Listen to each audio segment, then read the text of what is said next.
Hello, my name is Jason Berger. I'm here today to present to you an analysis and critique of three different educational technology websites for students to use. The first website I will be presenting to you on is Prodigy Game. Prodigy is a math website. It is free to use. Whether you are a teacher or a parent, you can sign up for free and create an account for your students or for your child. Prodigy does come with an optional paid version. Whether you are signing up or the parent of a student who uses Prodigy at school, you do not have to pay for the version. But if you would like access to extra content, such as character evolutions and different items that are available through the paid version, you can certainly sign up for the paid version. For teachers, Prodigy does come with an optional placement assessment. It can provide valuable feedback as to where your students are. However, you do not have to give this. You are able to create assignments that align to standards of learning. Prodigy has compiled standards from all over the country.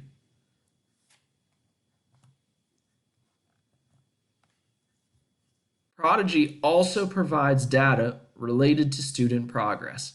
So when you create an assignment, you can track each student's progress towards mastery of the different skills that are presented to them in the game. As students master concepts, the game automatically increases the difficulty of skills.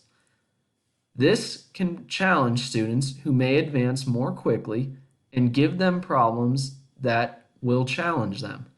However, the game can sometimes progress too quickly and give problems that are not at the student's level. So as a teacher, you have to be mindful of the kind of questions your students are being given. It is presented in an adventure game format to make it more interesting for students to follow along. The game follows a storyline, and also throughout the adventure, students can find their classmates within the game and work together. Students solve math problems to take part in battles to progress through the game. The areas of strength of Prodigy. It is free, but does have an optional paid version. There is a wide variety of math standards, so regardless of whether you teach Common Core or a state-based standard, there is something there for you. There are different activities for each standard. For example, if you're working on addition, there are different addition problems that can be presented to the students. It is a game-like format. It provides data of student progress. You are able to create assignments that align to specific standards, so what the students work on in the game can mirror what you are working on in class. This allows for differentiation because you can create different assignments for different students. Areas of improvement. The adventure part of the game has not been completed by the developer yet, so when they advance to a certain point, they'll complete all the steps, but they will not be able to finish the game. The automatic progression of difficulties sometimes advances too far and too quickly for the age of the student. And the math problems are only presented while in battle. The final critique. It is a good resource and supplement to math instruction. It allows for additional practice of skills that can be aligned to what has been taught. However, the adventure portion of the game has not been completed, so if you have a student who can work ahead more quickly, they may come to realize that they have hit a roadblock and cannot advance through the game. And students can also find things to do in the game that does not include solving math problems. For example, decorating their house in the game and things of that nature. So there is a need to monitor your students at times. The second website I will be critiquing is the Smithsonian Learning Lab. This is a website with a variety of resources. These resources have been gathered from the Smithsonian's 19 museums, 9 major research centers, the National Zoo, and more. It is free for everyone to use. There are a variety of online resources that can be accessed.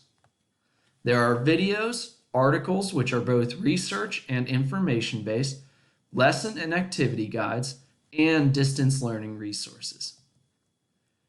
There are open access resources, which means the resources can be used in any way without copyright infringement.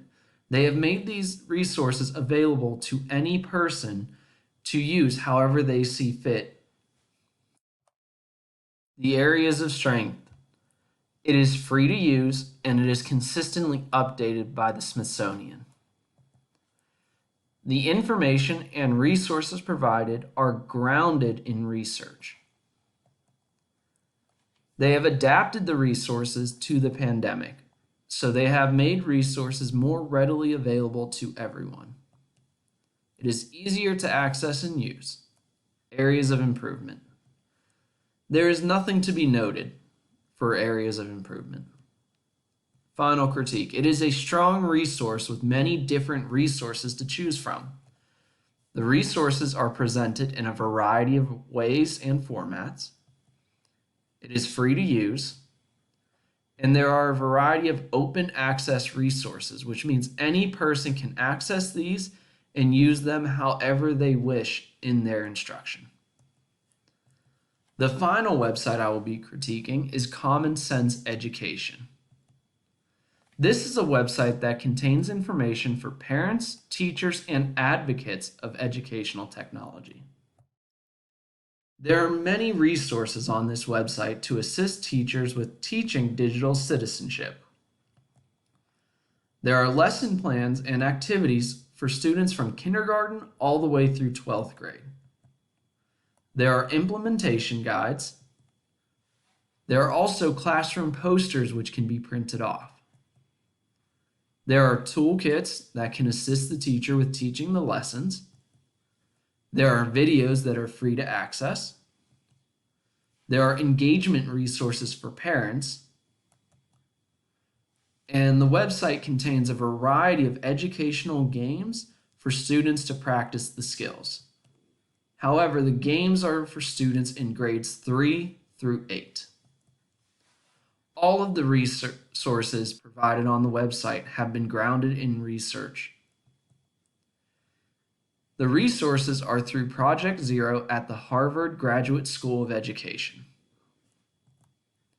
There is also a strong social media community, so you can connect with other educators or parents are able to connect with other parents.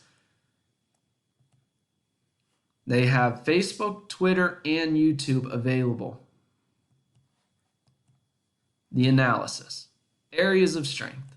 It is free to use. There are a variety of resources to engage all learners. All of the resources have been grounded in research. It is not just for teachers, it is also for parents and advocates of educational technology. The social media community for outreach and to gain support from colleagues or from other parents. Areas of improvement. There could be access to games for K-2 students. This could allow students in kindergarten through 2nd grade to practice some of the skills in game format. Final critique. The website is very strong with free resources. Contains a variety of free lessons and activities for all K-12 students. It has free resources for parents and advocates. It has built a strong social media community. One area is the lack of educational games for K-2 students. The games are only for students in grades 3 through 8.